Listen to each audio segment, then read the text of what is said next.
Assalamualaikum warahmatullahi wabarakatuh. Alhamdulillahi rabbil alamin. Wassalatu wassalamu ala asyrafil anbiya wal mursalin sayyidina wa maulana Muhammadin wa ala alihi wa sahbihi ajma'in, amma ba'd. Alhamdulillah, syukur kita kepada Allah Subhanahu wa taala dengan mengucapkan alhamdulillahi rabbil alamin. Wassalawat kita kepada baginda Rasulullah sallallahu alaihi wasallam dengan mengucapkan Allahumma shalli ala sayyidina Muhammad wa ala ali sayyidina Muhammad. Maka insyaallah kita yang sentiasa tawakal kepada Allah Subhanahu wa taala, sentiasa mengamalkan sunnah baginda Nabi Muhammad sallallahu alaihi wasallam, berselawat kepada beliau, maka insyaallah di yaumul qiyamah kita masuk surganya Allah Subhanahu wa taala. Amin ya rabbal alamin.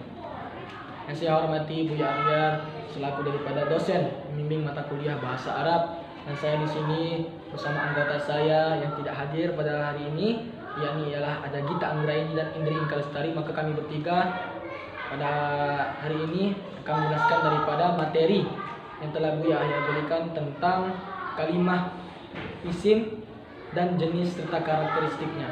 Maka insyaallah dengan ini kami sampaikan. Bismillahirrahmanirrahim. Yang pertama, pengertian kalimat. Kalimat ialah ada suatu lafaz yang mempunyai makna tertentu. Kalimat dapat mempunyai makna tertentu karena tersusun atas beberapa kata sesuai kaidah bahasa Arab. Dalam ilmu nahwu, kalimat disebut juga sebagai kalam. Al-kalamu huwal labdu al-murakabu mufidu bil wad'. Al-kalamu huwal labdu al-murakabu mufidu bil wad'. Nah, dari pengertian ini kita akan jelaskan satu persatu. Yang pertama, al-labdu ialah lafaz. Lafaz ialah suatu ucapan yang tersusun daripada huruf hijaiyah, baik huruf alif, ba, ta, seterusnya, semua huruf hijaiyah. Yang kedua, al-murakab, tersusun. Makna murakab tersusun di sini ialah kalimat tersebut tersusun daripada jumlah ismiyah ataupun jumlah fi'liyah. Jumlah ismiyah itu terdiri daripada mubtada dan khabar. Jumlah fi'liyah itu terdiri daripada fi'il dan fa'il. Contoh jumlah fi'liyah, Zaidun. Contoh jumlah fi'liyah, qama Zaidun, Zaid telah berdiri. Contoh jumlah ismiyah, Zaidun qa'imun, Zaidun, Zaid itu ialah orang yang berdiri. Seperti itu. Yang ketiga, al-mufid, memberikan faedah. Artinya disebutnya kalam atau kalimat ya tatkala kita ucapkan itu berfaedah dan bisa memahamkan seseorang tersebut. Kita ngomong tapi orang tidak paham, maka itu nggak disebut sebagai kalam atau kalimat. Maka ucapan kita harus mufid, berfaedah. Artinya orang yang mendengar bisa paham dan tahu apa yang kita ucapkan. Yang keempat ialah bil wad'. Al wad' artinya disengaja. Seseorang mengucapkan suatu perkataan maka harus disengaja, baru bisa disebut kalam. Tapi kalau orang tersebut ngomong nggak disengaja, contoh seperti orang tidur atau orang yang mabuk, sehingga dia ngomong itu bukan karena kemauannya, tapi karena terbawa daripada haluan dirinya, sehingga dia ngomong tuh ngasal seperti orang ngigau, maka nggak disebut kalam. Kenapa? Percakapannya nggak disengaja, seperti itu. Yang kedua, kalimat isim. Menurut ulama nahwu, isim ialah kalimatun dallat 'alal makna fi nafsiha wa lam tattari bi zamanin wad'an. Kalimatun dallat, kalimat yang menunjukkan ala ma'nan, atas suatu makna atau arti, fi nafsiha, pada asalnya, pada dirinya, wa lam tattari bi zamanin wad'an, tetapi tidak berbarengan dengan zaman, tapi enggak bersamaan dengan waktu. Contoh meja. Isim. Suatu makna, ada artinya, meja, maktabun, meja. Tapi nggak ada waktu, nggak ada zamannya, maka ini disebut kalimat isim. Atau lebih mudahnya lagi, kalimat isim itu ialah secara umumnya dikatakan itu kalimat benda dalam kaidah bahasa Arab. Di antaranya a, manusia, tumbuhan, hewan, maka itu juga disebut kalimat isim, seperti Zaidun, Mauzun, Asadun, Tektun, semuanya. Yang kedua, benda mati. Benda mati juga daripada bagian kalimat isim. Di antaranya ada kursiyun, qalamun, maktabun, saburatun, miqalamatun, atau kita punya HP, hatifun. Semua benda mati. Banyak contohnya lain. Peralatan kita dalam bahasa Arab atau gambar suratun, banyak. Penghapus mimsahatun, maka itu juga disebut kalimat isim. Yang ketiga, kalimat isim itu terdiri daripada nama tempat daerah atau kota. Contoh Jakarta, Medan, Batubara, apalagi semua tempat-tempat kota, Medan, daerah, maka disebut kalimat isim. Asahan juga disebut kalimat isim karena suatu daerah, suatu kota. Yang keempat, kalimat isim itu terdiri pada nama waktu atau masa, seperti sawahun pagi, lailun malam, nama waktu. Apa? Masaun sore. Banyak contoh daripada kalimat isim. Yang kelima, kalimat isim itu dikatakan dibagi daripada kalimat kata sifat. Contoh, jamilatun, tawilun. Banyak, jamilatun cantik, tawilun panjang, qalilun kecil. Itu juga kalimat isim. Seperti itu. Yang kedua, tanda kalimat isim. Nah, tanda kalimat isim itu dalam kitab Ibnu Al-Jurumiyah itu ada 4. Di antaranya dimasuki alif lam. Contoh, Allahu,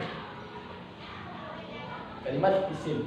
Ar-Rahman, kalimat isim. Ar-Rahim, kalimat isim. As-Samad, juga kalimat isim. Setiap yang ada alif lam di awalnya maka disebut kalimat isim. Yang kedua, dimasuki tanwin. Contoh, ahadun. Contohnya lagi, misbahun. Ini cara mengetahui isim kalau kita tidak tahu artinya. Ketika saya di pondok maka seperti ini dipahami. Ahadun, ada tanwin, maka disebut kalimat isim. Misbahun, ada tanwin hun, maka juga kalimat isim, baik tanwin depan, atas, bawah, dhammatain, fathatain, kasratain, disebut kalimat isim setiap yang berakhiran tanwin. Nah, ketika ada tanwin maka tidak ada alif lam, karena alif lam dan tanwin itu bermusuhan. Asal ada alif lam maka tidak ada tanwin. Contoh, Allahu, enggak mungkin Allahun karena ada alif lam. Ar-Rahmanun, enggak mungkin karena ada alif lam. Ar-Rahmanu. Ahadun, enggak ada alif lam maka dikasih tanwin. Misbahun, enggak ada alif lam maka dikasih tanwin, kecuali al-misbahu maka enggak boleh tanwin karena ada alif lam di awalnya.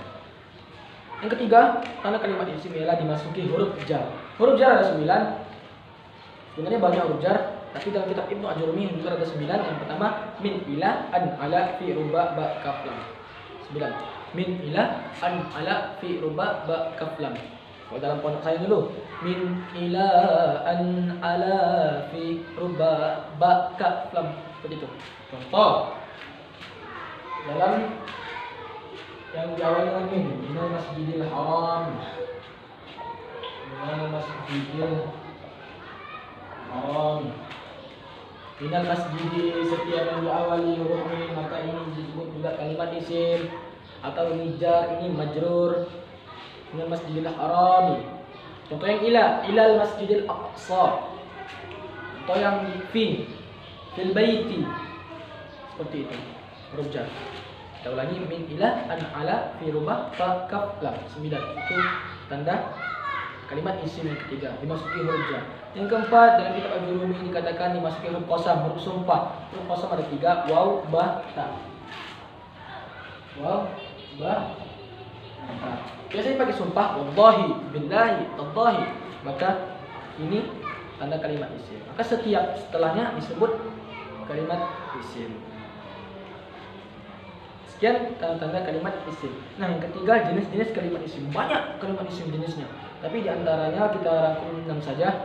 Yang pertama adalah isim ma'rifat, isim yang mengkhususkan suatu kata tersebut. Contoh, masjidun, ini masih umum. Setelah al-masjidu maka menjadi khusus karena ada alif lam ma'rifat. Maka tanda awal yang paling mudah untuk mengetahui isim ma'rifat ialah adanya alif lam. Kedua, isim nakirah, seperti tadi isim yang umum. Contoh, masjidun, masjid, itu artinya umum, semua masjid bisa. Namun ketika dimasuki al-masjidu, masjid khusus atau masjid yang itu. Atau masjidul huda, masjid al-huda, artinya masjid al-huda, seperti itu. Yang ketiga, ini jenis kalimat isim menjadi jamak mudzakkar salim, yang untuk kepada laki-laki diakhiri dengan ina ataupun una, dan yang akhirnya ada ina atau Nah, contoh muslimina atau muslimuna. Nah, seperti itu. Keempat, jamak muannats salim untuk perempuan. Yang dengan atun atau atin. Atun atau atin. Contoh muslimatun atau muslimatin. Seperti itu. Yang kelima, isim mufrad, isim yang menunjukkan makna satu. Yang keenam, jamak taksir, isim yang terpecah dari wazan mufradnya. Contoh ma'un. Ma'un, ini isim mufrad. Air, artinya hanya air. Namun jamak taksirnya miyahun, banyak air. Seperti itu. Maka isim mufrad itu isimnya bermakna tunggal. Jamak taksir ialah isim yang terpecah dari wazan mufradnya dan bermakna jamak, bermakna banyak, lebih dari 3. Nah, sekian daripada penjelasan materi kelima daripada kelompok kami, Wahyudin, Gita Anggraini dan Indri Inkalstari. Mudah-mudahan apa yang kami sampaikan memuaskan hati Buya, dan jika ada kekurangan daripada kami, mohonlah dikasih saran dan masukan, dan teruslah membimbing kami Buya. Semoga Buya akhir saya dalam lindungan Allah Subhanahu wa taala. Kepada Allah mohonlah kami diampunkan, kepada Buya mohonlah dimaafkan. Billahi taufiq wal hidayah. Kami daripada materi kelima, Wahyudin, Gita Anggraini dan Indri Inkalstari, mohon izin. Billahi taufiq wal hidayah. Wa ridho wal inayah. Al-fakir la rahmatillahi ta'ala. Wa la minkum. Assalamualaikum warahmatullahi wabarakatuh.